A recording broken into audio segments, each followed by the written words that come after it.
नमस्कार, जय हिंद, जय बुंदेलखंड। मैं जीएस रंजन बुंदेली झलक की ओर से आप सबका स्वागत करता हूं, अभिनंदन करता हूं। और शुरुआत करते हैं राष्ट्र कवि मैथिली शरण गुप्त यानी दद्दा की उन लाइनों से। हम कौन थे, क्या हो गए और क्या होंगे अभी, आओ विचारें आज मिलकर समस्याएं सभी। तो लीजिए, आज हमारे साथ हैं हमारे मेहमान श्री तारा पाटकर जी महोबा से, जो कि संस्थापक हैं हिंदुस्तान के पहले रोटी बैंक के। आपके बारे में बता दूं कि बुंदेली समाज और देश के प्रथम रोटी बैंक के संस्थापक, महोबा उत्तर प्रदेश से। आपने 89 में लखनऊ यूनिवर्सिटी से पत्रकारिता में मास्टर डिग्री हासिल की। आपने लखनऊ में रहकर 22 साल तक पत्रकारिता की और इसके बाद अभी भी पत्रकारिता से जुड़े होने के साथ साथ सामाजिक कार्यों में संलग्न हैं। तो आपका बहुत बहुत स्वागत है तारा जी, बुंदेली झलक की ओर से। मैं आपका बहुत बहुत हार्दिक अभिनंदन करता हूं और बड़ी खुशी हुई कि आपने समय निकाला। तो सबसे पहले बातों का सिलसिला शुरू करते हैं जी। नमस्कार नमस्कार। जय जय बुंदेलखंड। जय जय बुंदेलखंड। जी, मेरी आवाज आ रही है सर? हाँ, आवाज आ रही है। नेटवर्क प्रॉब्लम थोड़ा सा है। हाँ हाँ, थोड़ा आपकी तरफ कुछ हाँ हो जाता है। हाँ हाँ। जी, तो मैं सबसे पहले ये जानना चाहता हूं कि ये परिकल्पना पत्रकारिता करते हुए और रोटी बैंक की तरफ परिकल्पना, जी और जब भी कोई नया आइडिया या कोई नया विचार आता है और तो उसमें संघर्ष बहुत होता है, और ये अपने आप में एक बहुत बड़ा क्रांतिकारी विचार था जो आम जनमानस के लिए काम करने के लिए था। तो सबसे पहले मैं आपसे निवेदन करता हूं कि उस जीवन यात्रा के बारे में बताएं। जी सर।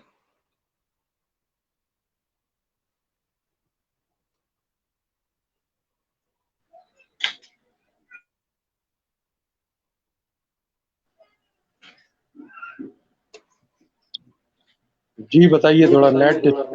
जी जी जी जी, मैं सबसे पहले ये जानना चाहता हूं कि आप उस जीवन यात्रा के बारे में बताएं, उस टर्निंग पॉइंट के बारे में बताएं कि इस पत्रकारिता से जुड़े होने के साथ साथ अचानक से वो विचार आया कि समाज के लिए कुछ करना है।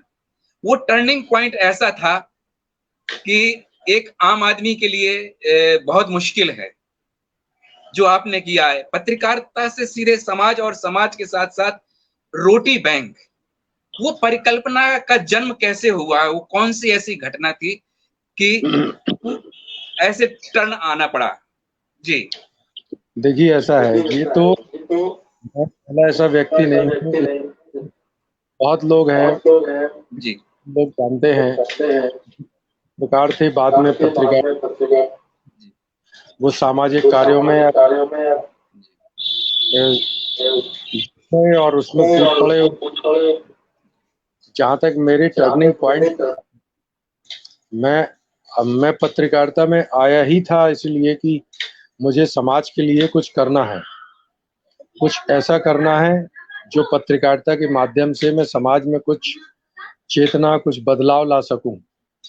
ये सोच के हम पत्रकारिता में ही आए थे और उसमें हमने प्रयास भी किए, लेकिन मन को संतोष नहीं था। लग रहा था जैसे ऑफिस के इतने प्रेशर्स हैं पत्रकारिता में, इतने और झमेले हैं कि लग रहा था जैसे मैं जिस वजह से पत्रकारिता में आया वो नहीं हो पा रहा है। 22 साल की नौकरी में हमने ये महसूस किया कि जैसे अब हम कहीं फंस गए हैं आके, सिर्फ एक नौकरी कर रहे हैं और हमें इससे बाहर निकलना चाहिए। तो मैं आपको बता रहा हूँ, ये बात है 2014 की बात है ये। तब हम लोग लखनऊ में गोमती नदी जो वहाँ पर है, उसको लेके हम लोग गंगा आरती की तर्ज पर गोमती आरती करते थे। वो अभी भी चल रही है। चूंकि गोमती नदी की हालत बहुत खराब थी, वहाँ वो एक नाले में तब्दील हो गई थी, तो हम लोगों ने वहाँ पर काम किया उसको लेके, और अवेयरनेस लाने के लिए कई तरह के छोटे छोटे मूवमेंट्स चलाए, पर बात नहीं बनी। तो 2014 में हमारे जो कुछ साथी थे, उन्होंने कहा कि आप गोमती के मुद्दे को लेकर ही लोकसभा चुनाव में उतर जाइए। सबकी राय बनी कि मुझे चुनाव में खड़ा कर दिया जाए, और मैं 2014 के लोकसभा चुनाव में खड़ा हुआ, सिर्फ गोमती नदी के मुद्दे। और फिर उसके बाद चुनाव में उसका जो अमूमन तरीके आते हैं वोट लेने का, वो हमने नहीं अपनाया। हमें चूंकि गोमती नदी के मुद्दे को हाईलाइट करना था, हमने जल सत्याग्रह प्रारंभ कर दिया। गोमती नदी में एक नाव हायर की और उसमें ही मैंने रहना प्रारंभ कर दिया, और ये लगातार जब चुनाव चल रहा था उसके पहले 9 दिन तक मैंने जल सत्याग्रह किया। मैं पानी में 3 घंटे पानी में खड़ा रहता था, और मेरी मांग उसमें ये थी कि जितने प्रत्याशी इस समय खड़े हुए हैं, इंक्लूडिंग राजनाथ सिंह उस समय खड़े हुए थे, पहली बार आए थे लखनऊ से, और रीता बहुगुणा जोशी थी कांग्रेस से, और अभिषेक मिश्रा थे समाजवादी पार्टी से। इस तरह से जो लोग थे, मैं ये चाह रहा था कि सभी लोग गोमती नदी में आकर एक शपथ लें कि जीतने के बाद जो गोमती नदी में नाले गिर रहे हैं, 27 नाले, उनको डाइवर्ट कराना है, और गोमती नदी को लंदन की टेम्स नदी की तरह साफ स्वच्छ करना है। तो इसके लिए एक हम लोगों ने विशेष, अब ये चुनाव में एक कैंडिडेट खड़ा हो जाए और वो सीधा जल सत्याग्रह चालू कर दे। यहाँ तक कि जल सत्याग्रह में हम केवल पानी में नहीं खड़े होते थे, हमने उसमें अन्न भी त्याग दिया, 2-3 दिन बाद जल भी त्याग दिया। मामला काफी हाईलाइट हुआ, सारे प्रत्याशी दबाव में आए, और उनको यहाँ तक कि राजनाथ सिंह को आना पड़ा गोमती नदी के तट पर, और उनको ये कहना पड़ा कि मैं जीतने के बाद 100 दिन के अंदर गोमती नदी के नाले डाइवर्ट करवाऊंगा। तो इसके बाद हमने अपना अनशन समाप्त किया और जल सत्याग्रह समाप्त किया। तो और इलेक्शन में भी मेरी 12वीं पोजीशन रही, 29 लोग खड़े थे। लोगों ने मुझे अप्रिशिएट किया कि आपने एक मुद्दे पे चुनाव लड़ा और किसी से वोट नहीं मांगा, ये अच्छा था, हम आपको वोट देते। कुछ मोदी लहर थी, इस वजह से ये नहीं हुआ। वो एक टर्निंग पॉइंट था जिसने मुझे खुल के मैदान में उतरने का साहस दिया। मेरे सहयोगियों ने मुझे मदद दी, और मेरी एक जो हिचकिचाहट थी मन से, वो निकली, और मुझे लगा कि मुझे अब समाज के लिए कूद पड़ना चाहिए, और मैं फील्ड में आ गया। उसके बाद मुझे लखनऊ में मैंने पर्यावरण को लेके, मैं चाहता था कि एक दिन साइकिल डे घोषित किया जाए, सारे बड़े वाहन न चलें प्रदूषण से मुक्ति के लिए, और जाम प्रदूषण जो शहरों में हो रहा है ये रुके। इसके लिए मैंने, अखिलेश जी की सरकार थी, उसको ज्ञापन दिया, और मैं अखिलेश जी से मिलने गया। बातचीत मेरी अखिलेश जी से नहीं हो पाई, लेकिन उनके और जो मंत्री थे उनसे बात हुई।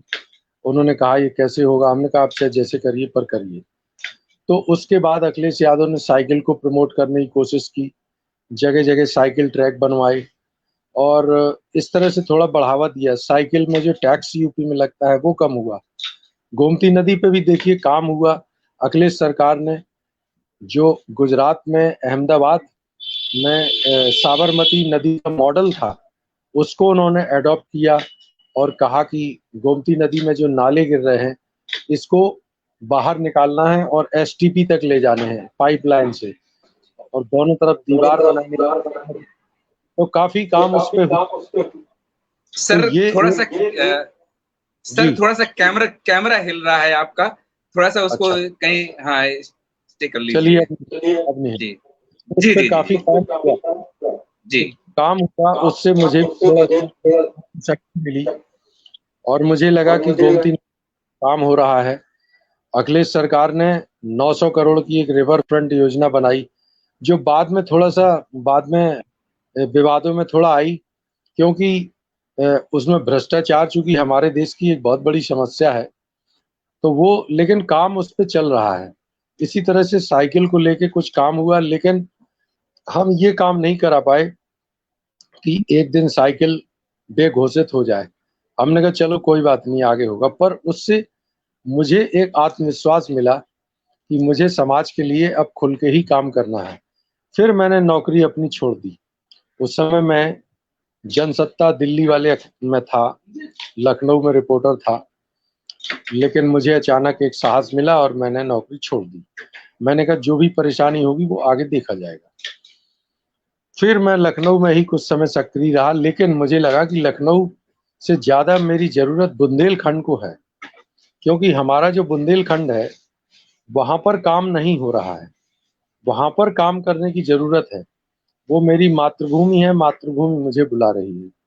फिर मैंने अचानक फैसला लिया 2015 के शुरू में, और मैं वापस अपने मातृभूमि महोबा आ गया।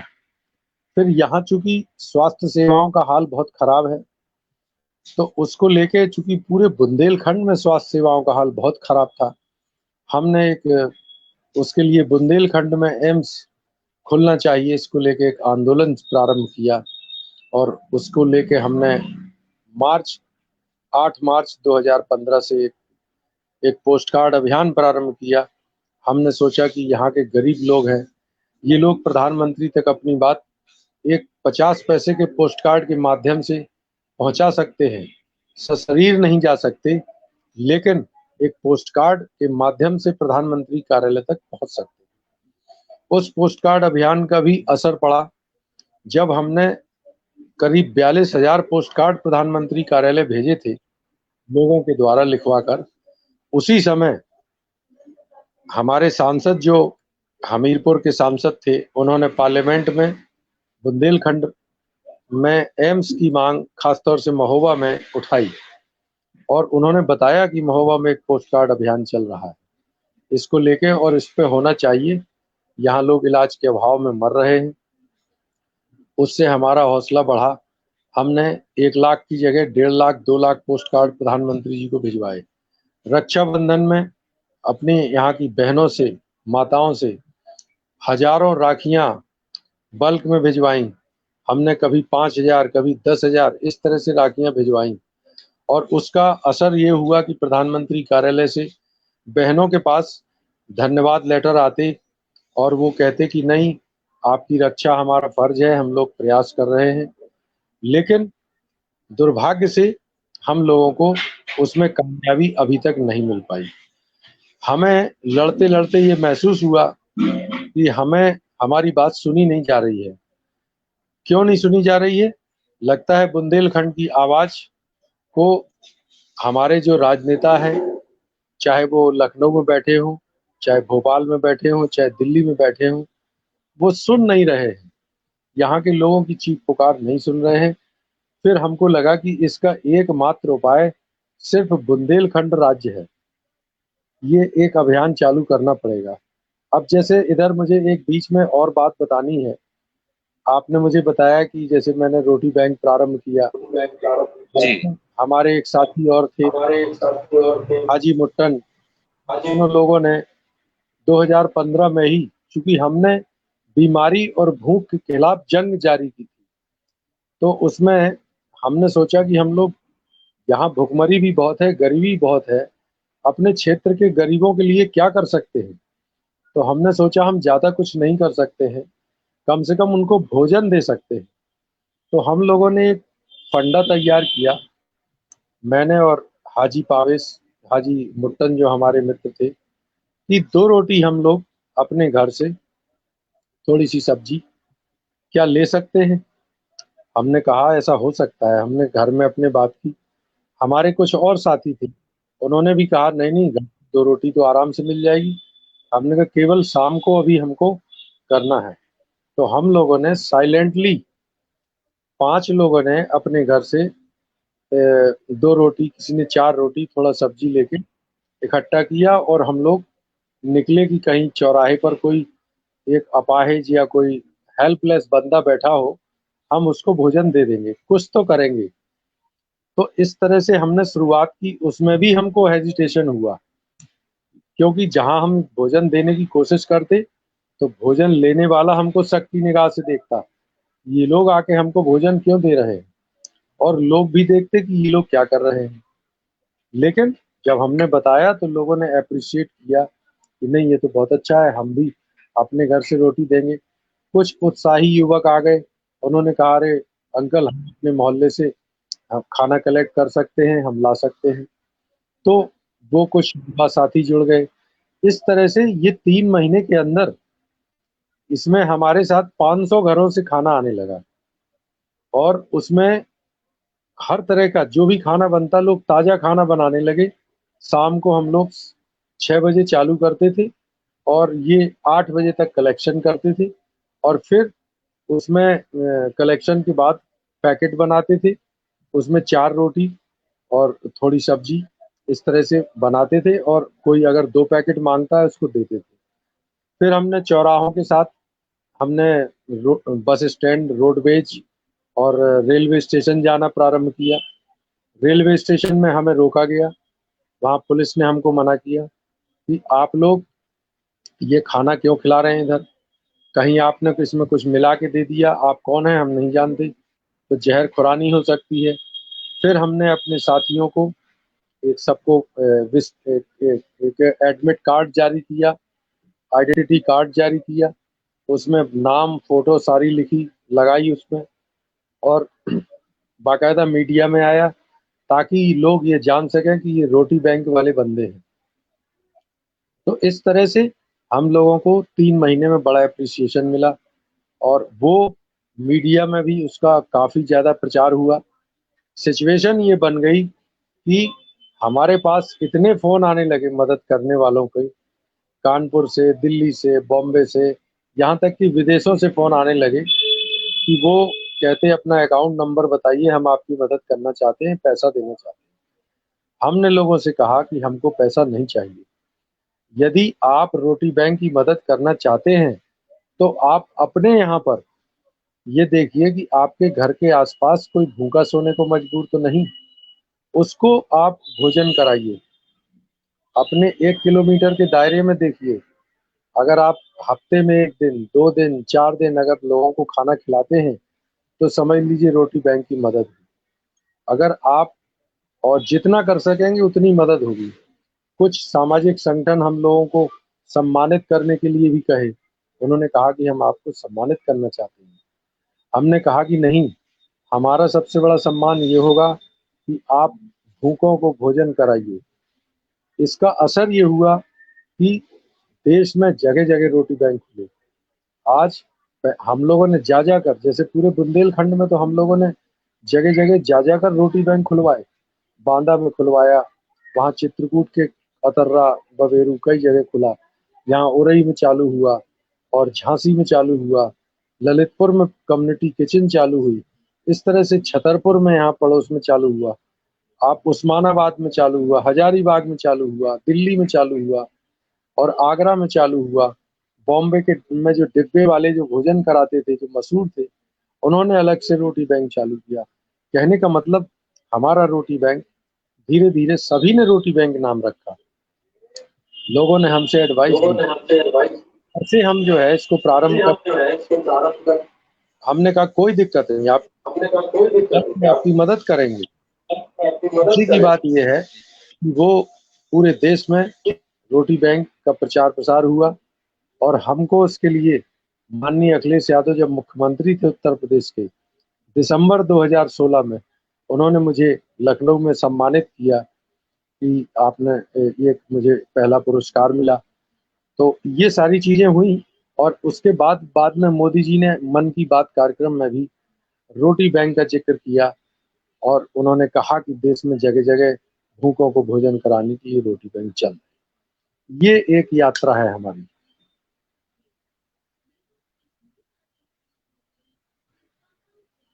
क्या इसमें सहयोग अगर कहा जाए कि हम भाई शुरुआत तो कर दी है, जी तो सहयोग के मामले में सरकारी मदद भी ली गई कहीं से, या समाज सेवी संस्थाओं से ली गई, कि सिर्फ जो कोऑर्डिनेटर हैं वही लोग जुड़ते गए, जो भी जिसके मन में आया वो जुड़ता गया। हाँ हाँ, देखिए इसमें सरकारी मदद की तो हमें जरूरत ही नहीं पड़ी, सिचुएशन आई नहीं बीच में। अब चूंकि आप देख रहे हैं कि अभी लॉकडाउन का जो पीरियड था, जी इस दौरान हमारा जो हमारी थी, जो हमारे आदर्श वाक्य जी शहर में भूखा ना सोए, हमारे आसपास कोई भूखा ना सोए, इस आदर्श वाक्य को मोदी जी ने भी कहा। यहाँ तक कि हमारे उत्तर प्रदेश के मुख्यमंत्री योगी आदित्यनाथ जी ने भी कहा कि हमारे प्रदेश में कोई भूखा नहीं सोना चाहिए। ये बात महाराष्ट्र में भी कही गई, दिल्ली में केजरीवाल जी ने भी कही। इसमें हमें लेकिन जरूरत नहीं पड़ पाई, क्योंकि लोग साथ आते गए, लोग और कारवां बनता चला गया। एक बहुत ही सुखद बात ये थी कि धीरे धीरे एक बड़ा कारवां बनता गया और हमें लोगों से कहना नहीं पड़ा। अच्छा, हमारे पास बड़े बड़े लोग आए, वो पैसा देना चाहते थे, हमने उनसे मना किया। हमने कहा आप हमको पैसा मत दीजिए, हमें नहीं चाहिए। तो हमें इसकी आवश्यकता नहीं हुई और एक तरह का ये एक नया प्रयोग था। आज की तारीख में मैं आपको बताऊं, पूरे बुंदेलखंड में सिचुएशन ये है कि मुझे नहीं लगता है कि कोई व्यक्ति भूखा सोने को मजबूर होगा। हम आपको बताते हैं, गांव में, बहुत से गांव में प्रधानों ने अपने आप मुनादी पिटवा कर वहां पर अनाउंस करवाया कि कहीं गांव में कोई बंदा भूखा तो नहीं, उसे खाने की दिक्कत हो तो हम उसकी मदद करेंगे। हमने लोगों से कहा आपके गांव में कितने ऐसे लोग होंगे जो खाने के लिए मोहताज होंगे। पता चला, हमने सर्वे करवाया, पता चला मुश्किल से 4-5 घर मिले, 4-5 लोग मिले। गांव में भुखमरी और कम है, भुखमरी शहरी क्षेत्र में ज्यादा है। तो ये एक अच्छी बात हुई कि पूरे बुंदेलखंड में मुक्त हुआ। आज की तारीख में मैं अपने महोबा शहर में बताता हूँ, हमारे महोबा शहर में कई सामाजिक संगठन ला रहे हैं अपना अलग से। हमने आशीर्वाद भी रखा है, वहाँ उनके साथ रहती हैं। धर्म भोजनालय है जो लगातार कराता है।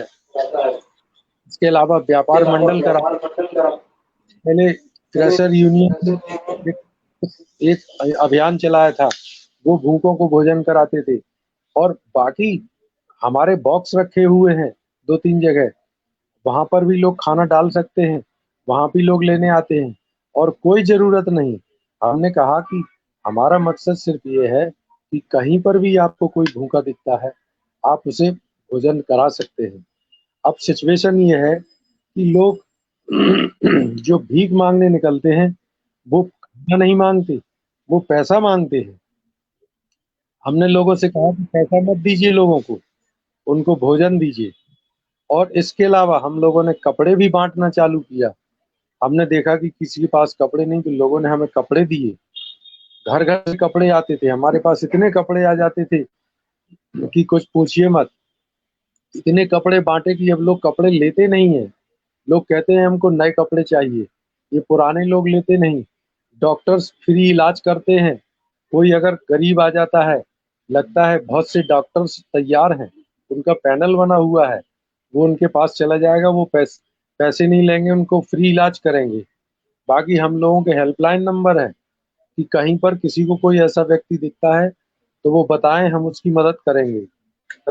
अब तो ये भी चीज हो गई है, ब्लड बैंक, ब्लड चाहिए, अगर कोई गरीब है, लाचार है, उसे ब्लड नहीं मिल रहा है, तो हमारे साथियों ने वो ग्रुप भी बना रखे हैं। जिसको भी जरूरत होगी, जो भी ग्रुप चाहिए होगा, हम लोग तुरंत उसको ब्लड भी प्रोवाइड कराएंगे। ये भी हम लोग करते हैं। तो कहने का मतलब, उसका दायरा बहुत बढ़ चुका है। ये एक बहुत ही अच्छी बात है। समाज में एक चेतना आई है, ये चेतना ही हमारा जगाना मकसद था। और वो चेतना इतनी फैल गई है कि मुख्यमंत्री, प्रधानमंत्री जैसे लोग कहते हैं कि कोई व्यक्ति भूखा ना सोए, कोई व्यक्ति भूखा रहने को मजबूर ना हो, हमें इसका प्रयास करना है। तो ये एक तरह से हमें बड़ी सुखद उपलब्धि का एहसास होता है। हमें बहुत आत्मसंतोष मिलता है कि हम लोगों ने कुछ तो किया। सर, एक चीज और आपके साथ जुड़ी है, बुंदेली समाज। जहां तारा पाटेकर जी हैं, वहां एक सेंटेंस जुड़ जाता है बुंदेली समाज। जी। मैं इसके पीछे का मर्म जानना चाहता हूँ। ऐसा है, हम जब लखनऊ थे, जी हमने जब बुंदेली समाज बनाया, वहाँ रजिस्टर्ड कराई संस्था, 2010 की बात है। उस समय हमने कभी सपने में नहीं सोचा था कि मुझे महोबा जाना पड़ेगा, क्योंकि मैं पत्रकारिता के पेशे में था, मातृभूमि के लिए बहुत कुछ करना चाहता था, और मैंने ये सोचा कि मैं लखनऊ में रह के ही करूँगा। तो मैंने ये संगठन, एक आनन-फानन में बहुत से नाम आए कि बुंदेलखंड विकास फ्रंट और पता नहीं क्या-क्या बहुत चीज़ें, ये बनाया जाए बुंदेलखंड विकास समिति। लेकिन नहीं, बाद में अचानक एक नाम आया बुंदेली समाज। हम लोग सब लोग बुंदेलखंड के लोग जो बुंदेलखंड में पैदा हुए हैं, वो चाहे दुनिया के किसी भी कोने में रहते हो, सब लोग बुंदेली समाज के सदस्य हैं, और सबको बुंदेलखंड के बारे में सोचना है। इसका खोया हुआ गौरव वापस हासिल करना है। इसके लिए हमने एक संस्था, एक बुंदेली समाज हमें बड़ा अच्छा शब्द लगा, अचानक आया। हमने ये संस्था रजिस्टर्ड कराई और अपने महोबा के कुछ साथियों को, लखनऊ में जो महोबा के साथी अपने बुंदेलखंड के रहते हैं, उनको जोड़ के एक संगठन बनाया। और लेकिन वो, मैं चाह रहा था कि यहाँ एक्टिवेट हो, लेकिन मेरी अनुपस्थिति में वो 2014 तक एक्टिव नहीं हो पाया। मैं यहाँ पर अपने साथियों को कहता रहा कि आप ऐसा करिए, आप वैसा करिए, पर वो लोग नहीं कर पाए, या इसके तमाम कारण हो सकते हैं। शायद प्रभु को ये इच्छा थी प्रभु की कि मैं खुद आऊँ। तो अचानक 2015 में जब मेरा आना हुआ, तो उसके बाद बुंदेली समाज फिर से एक्टिव हुआ हकीकत में, और वो लाइमलाइट में आया। अब आज बुंदेली समाज का नाम इतना बड़ा हो चुका है, मुख्यमंत्री कार्यालय से लेके कार्यालय तक, लखनऊ तक सभी लोग उसको, ये एक हुआ है। जी। दूसरा ये कि बुंदेलखंड को आदिकाल से अगर देखा जाए तो बुंदेलखंड की जो सामाजिक समरसता थी जी, वो अद्भुत थी। जितना मैंने जाना है, मैं खुद बहुत गांव में, बुंदेलखंड के बहुत गांव में जहां रोड खत्म हो जाता है और बैलगाड़ी से जाते थे, आज से 30 साल 35 साल पहले, वो मैंने सामाजिक समरसता देखी है। आज वो देखने को नहीं मिलती है। उस समय जातिवाद था, जातियां थी, लेकिन जातिवाद नहीं था। आज जातिवाद बहुत हावी है। उस समय सारी जातियां एक दूसरे के पूरक होती थी। ये बहुत बड़ी कमी आई है। तो इसमें कहां किस किस का दोष माना जाए, और इसके क्या ऐसे सुझाव हैं कि हम फिर से उसी जगह पे आ जाएं? पहले देखिए, हमको नहीं लगता। जी, इसमें मैं ये कहना चाहता हूँ, जी, पुरानी कहावत है कि necessity is the mother of invention. आवश्यकता आविष्कार की जननी होती है। जो चीज आज आई है, कहीं ना कहीं से इसकी जरूरत थी। मैं इसको बुरा नहीं मानता। इसकी वजह यह है कि पहले जातिवाद तो था गांव में, पर वो जातिवाद इस तरह का था कि उसमें सबको मौका नहीं मिल पा रहा था विकास का। उसमें एक बहुत बड़ा तबका नहीं आगे जा पा रहा था। चाहे शिक्षा के क्षेत्र में देखिए आप, चाहे रोजगार के क्षेत्र में, पोजीशन बहुत खराब थी। क्योंकि मुझे याद है जब मैं पढ़ता था, स्टूडेंट था, तो यहाँ शिक्षा की हालत बहुत खराब थी। जब मैं इलाहाबाद गया, पहली बार इलाहाबाद यूनिवर्सिटी पहुंचा पढ़ने, तो मैंने वहाँ देखा कि अपने क्षेत्र के लोगों को हम तलाशते थे। तो जितने भी लोग मुझे अपने क्षेत्र के मिले, वो सभी बहुत रिच फैमिली के, बड़े घरों के लोग थे। ऐसे लोग बहुत ही कम थे जो गरीब तबके से पहुंच रहे हों, या वो पढ़ाई कर पा रहे हों। नहीं हो पा रहा था, उनको आगे बढ़ने का मौका नहीं मिल रहा था। इसी की वजह से ये जो बीएसपी जैसी पार्टियां और समाजवादी पार्टी और ये जो दल पैदा हुए, काशीराम आए, उन्होंने तिलक तराजू और तलवार जैसे नारे दिए। ये जो चीजें राजनीतिक, इसमें एक क्रांति टाइप की आई। आज की सिचुएशन ये है गांव में, आज गांव में, पहले मैं देखता था लोगों के पास कपड़े नहीं थे पहनने को। लोग नंग धड़ंग घूमते थे, पैरों में चप्पल नहीं होती थी लोगों के। और स्थिति इतनी खराब थी कि अगर वो जैसे मैं मान लीजिए कुएं में पानी भर रहा हूँ, अगर कोई प्यासा बंदा आ रहा है भीषण गर्मी में भी, तो वो मुझसे पहले मेरी जात पूछेगा। वो पूछेगा को ठाकुर आओ। अगर हमने कह दिया उससे कि मैं बसोर हूँ या चमार हूँ, तो वो मेरी बाल्टी का पानी नहीं पिएगा, चला जाएगा। तो ये सिचुएशन थी और वो प्यासा ही रह जाएगा। लेकिन अब ये चीज नहीं है। आज बहुत परिवर्तन आ चुका है। इस परिवर्तन के सकारात्मक पक्ष हमको देखने चाहिए। हम चाहते हैं कि ये देश जो है इसमें सभी लोग समान हों, हर जाति के लोग बराबर बैठ सकें, एक साथ भोजन करें, आपस में रोटी बेटी का रिश्ता हो, तभी ये अपना समाज उच्च स्तर पर पहुंचेगा। और इसके लिए अभी और लड़ाई लड़नी पड़ेगी। अगर भाजपा आई है आज, ये हिंदुत्ववादी राजनीति आई है, ये उसी दिशा में एक कदम है। मैं ये सोचता हूँ, मुझे ये इसमें विकास विकास दिखाई दे रहा है। सामाजिक, आर्थिक और राजनीतिक, हर तरह से इसमें मुझे, और धार्मिक भी, इसमें विकास दिख रहा है। पहले लोग, छोटे लोग मंदिरों में भी नहीं जा पाते थे, अब ऐसी कोई दिक्कत नहीं है। हर व्यक्ति किसी भी मंदिर में जा सकता है।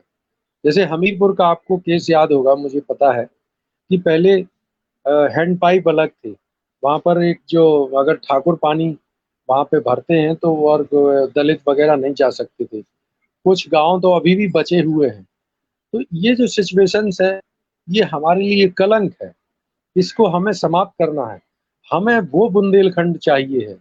हम उस बुंदेलखंड की बात उठा रहे हैं आज, जिस बुंदेलखंड में सभी समान हो, भ्रष्टाचार से मुक्त हो, और यहाँ पर जो हमारा गौरवशाली अतीत था, आला उदल की नगरी जिस कहलाती है महोबा, यहाँ पर समानता थी और इसमें हर जाति के लोग लड़ रहे थे।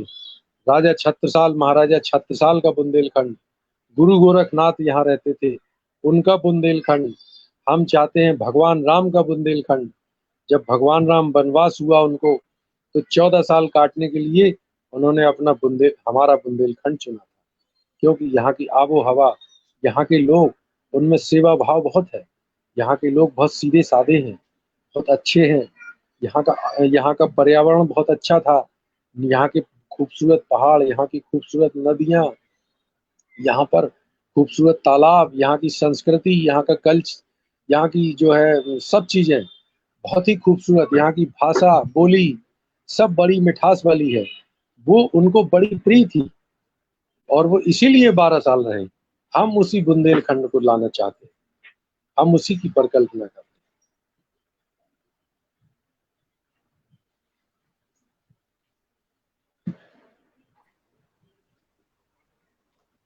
अभी जो आपका चल रहा है बुंदेलखंड राज्य जी। की ओर, मैं भी काफी दिन से देख रहा हूं कि जो हमारा भाग मध्य प्रदेश में है, वहां के लोगों में वो नहीं है कि हमें अलग बुंदेलखंड चाहिए। ज्यादा समस्या हम देख रहे हैं जो बुंदेलखंड का उत्तर प्रदेश में जो भाग है, उसमें समस्याएं ज्यादा हैं। तो इसको किस नजर से आप देखते हैं? देखिए ऐसा है, जी। ये तो सब जगह होता है। मान लीजिए आज हम बुंदेलखंड में कुछ एरिया, थोड़ा कहाँ कुछ एरिया में खेती अच्छी है, वहाँ पानी की सुविधाएं अच्छी हैं, कुछ एरिया में खराब है। तो ये जो चीज है ना, कहीं कम कहीं ज्यादा, ये तो होती ही है। जैसे एक घर में अगर 4 भाई हैं तो चारों एक से नहीं हो सकते हैं, पर हम लोग एज ए होल देखते हैं। अब रही बात, जैसे आपने कहा कि एमपी में नहीं है, ऐसा नहीं हम मानते। इसलिए कि आप राजा बुंदेला को ही लीजिए। आज इस समय जो जीवित लोग मौजूद हैं बुंदेलखंड राज्य आंदोलन से जुड़े, इसमें राजा बुंदेला का नाम सबसे बड़ा है। राजा बुंदेला उत्तर प्रदेश के नहीं है, वो मध्य प्रदेश के ही है और ओरछा में पैदा हुए, और उन्होंने पूरा एमपी क्षेत्र उन्होंने कवर किया। तो ऐसी बात नहीं हम मानते हैं। अच्छा, एमपी में अभी देखिए एक हिंदू सत्यनाथ है, एक योगी जी, वो ओरछा में निवाड़ी के हैं। निवाड़ी में वो अपना आश्रम बनाए हैं। वो इस समय बहुत तेजी से पूरे मध्य प्रदेश एरिया का दौरा कर रहे हैं। अभी कल ही मेरी उनसे बात हो रही थी। उनका ये कहना था। मैंने कहा कि मध्य प्रदेश वाले थोड़ा सा कम इंटरेस्टेड लगते हैं, आप जा रहे हैं, आपको कैसा फील हो रहा है? मैंने यही सवाल उनसे किया। उन्होंने कहा नहीं, ये बात गलत है। इसलिए गलत है कि लोगों ने अभी तक सही तरह से इस बात को रखा नहीं लोगों के सामने। अगर रखा होता तो ऐसी बात नहीं है। मैं जा रहा हूँ, लोग मेरे साथ बहुत ज्यादा लोग जुड़ रहे हैं और बहुत अच्छा रिस्पांस मिल रहा है। वो बोले मैं सागर भी गया, दमोह भी गया, टीकमगढ़ गया, मैं यहाँ तक कि सतना गया और दतिया गया। आज दतिया गए हुए हैं। तो वो पूरे एमपी में ही दौरा कर रहे हैं और उनका कहना है कि बहुत अच्छा रिस्पांस दे रहे हैं लोग। ऐसी बात नहीं है, क्योंकि देखिए बुंदेलखंड का चाहे मध्य प्रदेश का एरिया हो चाहे उत्तर प्रदेश का एरिया हो, कमोबेश 19-20 है, पर हालत दोनों की एक सी है। दोनों कमाऊ पूत हैं, दोनों सरकारों के लिए। बुंदेलखंड का मध्य प्रदेश का एरिया, बुंदेलखंड में 7 बड़ी नदियां हैं, फिर भी यहाँ का किसान पानी के लिए तरसता है। वो इसलिए क्योंकि उन नदियों की कनेक्टिविटी नहीं हो पाई ढंग से, और वो सिर्फ दोहन का माध्यम बन के रह गई है। एमपी को सबसे ज्यादा राजस्व बुंदेलखंड की बालू की नदियों से मिल रहा है। अगर कोई एक एरिया आप अगर आइडेंटिफाई करें जहां सबसे ज्यादा, जहां से आय हो रही है, तो नंबर 1 में और नंबर 2 में मध्य प्रदेश सरकार को बुंदेलखंड के एरिया से हो रही है। गिट्टी बालू से सबसे ज्यादा आय हो रही है। यही हाल उत्तर प्रदेश में है। उत्तर प्रदेश का जो बुंदेलखंड है, यहाँ जो खनन है बुंदेलखंड में, तो अब एक ही धंधा बचा है। यहाँ के सारे पुराने धंधे, यहाँ की मशहूर चीजें सब मर गई हैं। चाहे हम कह रहे हैं, आप महोबा का पान ले लीजिए, इंटरनेशनली फेमस था। कभी अरब कंट्री में पान जाता था, पूरे दिल्ली में जाता था, बॉम्बे में जाता था, सब जगह जाता था। पर आज 90% पान किसान धंधा बंद कर चुके हैं, वो दूसरा काम कर रहे हैं। इसलिए क्योंकि उनको कोई ऐसी राहत, कोई ऐसी सुविधा नहीं दी गई कि वो बेचारे लड़ते लड़ते, नीतियां जो थी वो उनके खिलाफ थी। जूझते जूझते बेचारे थक गए, हार गए। जब वो भुखमरी कगार पर आ गए तो छूट गया। तो कहने का मतलब ये है कि चाहे उत्तर प्रदेश का बुंदेलखंड हो चाहे मध्य प्रदेश का बुंदेलखंड हो, आग सभी जगह लगी है, कहीं कम कहीं ज्यादा। और ये सभी जगह हुआ है। उत्तराखंड जब बना था तो उत्तराखंड में भी था। पूरा उत्तराखंड एक तरह से नहीं जल रहा था। कश्मीर, जम्मू कश्मीर को लीजिए, जम्मू कश्मीर में जो आतंकवाद था वो पूरे जम्मू कश्मीर में नहीं था, दक्षिणी कश्मीर में था। बाकी एरिया में आतंकवाद नहीं था, लेकिन उसका दंश पूरा जम्मू कश्मीर झेल रहा था। इसी तरह से ये हमारा बुंदेलखंड, इसमें आग सभी जगह लगी हुई है। सभी लोग इस बात को समझते हैं कि हम छोटी से छोटी चीज के लिए दिल्ली, लखनऊ, भोपाल की तरफ देखते हैं। वहां से जब तक हरी झंडी नहीं मिलेगी, कोई यहाँ पे अधिकारी सुनने वाला नहीं। विधायकों सांसदों की नहीं सुनी जाती है, अफसर उनकी नहीं सुनते, तो फिर आम जनता की कहाँ से सुनेंगे? नगर पालिकाएं बनी है और जो सब बने हुए हैं, वो छोटे छोटे काम करने के लिए लखनऊ का मुंह तकते हैं, भोपाल का मुंह तकते हैं, क्योंकि बजट वहां से आ रहा है। वो बजट कैसे करेंगे, क्या करेंगे, हर चीज की परमिशन वहां से लेनी है, नहीं तो वो काम नहीं कर पा रहे हैं। बहुत तरह की प्रॉब्लम्स है। तो कहने का मतलब, और उत्तर प्रदेश चूंकि इतना बड़ा है, 403 विधानसभा है। हमारे मुख्यमंत्री जी हैं, बहुत अच्छा काम करना चाहते हैं, बुंदेलखंड के लिए बहुत योजनाएं उन्होंने दी हुई हैं, लेकिन वो नीचे तक नहीं आ पा रही हैं, क्योंकि बीच में जो सिस्टम है, जो मशीनरी है, हमारा जो एडमिनिस्ट्रेशन है, वो चीजों को इतनी बुरी तरह से बिगाड़ देता है कि वो नीचे तक पहुंच ही नहीं पाती और आदमी कराहता रह जाता है। और वो सारी बातें, नीचे का दर्द ऊपर तक पहुंचना नहीं है, तो कैसे काम चलेगा? इसका उपाय यही है कि छोटे छोटे राज्य होने चाहिए। जैसे छोटा परिवार होता है, छोटा परिवार सुखी परिवार होता है। जो छोटे राज्य बने हैं उन्होंने तरक्की की है। मुख्यमंत्री, जब मोदी जी मुख्यमंत्री थे, इस बात को समझते हैं कि गुजरात की तरक्की कब हुई? जब वो बंबई राज्य से 1964 में अलग हुए, महाराष्ट्र बना और गुजरात बना। तब गुजरात की तरक्की हुई, पंजाब हरियाणा हिमाचल तरक्की तब अलग अलग हुए। इसी तरह से जितने भी छोटे राज्य बने, उत्तराखंड की तरक्की है आज, तो वो क्या होता है कि वो मुख्यमंत्री सभी जगह देख सकता है, वो सब पे निगरानी रख सकता है। आज योगी जी नहीं रख सकते, वो चाहकर भी नहीं रख सकते।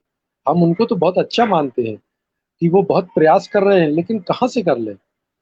परिस्थितियां और सिस्टम ऐसा है कि हर जिले में एक योगी चाहिए, कहाँ से पैदा हो जाएगा, वो नहीं हो सकता। ये प्रॉब्लम है। हमारे विधायक सांसद खुद बताते हैं, उनकी बातें नहीं सुनी जा रही हैं। सांसद जी हमारे पार्लियामेंट में चिल्लाते हैं, बोलते हैं ऐसा होना चाहिए, वैसा होना चाहिए, कुछ नहीं होता। तो ये सारी बातें हैं। बहुत अच्छा लगा आपसे बात करके, दर्शकों को भी।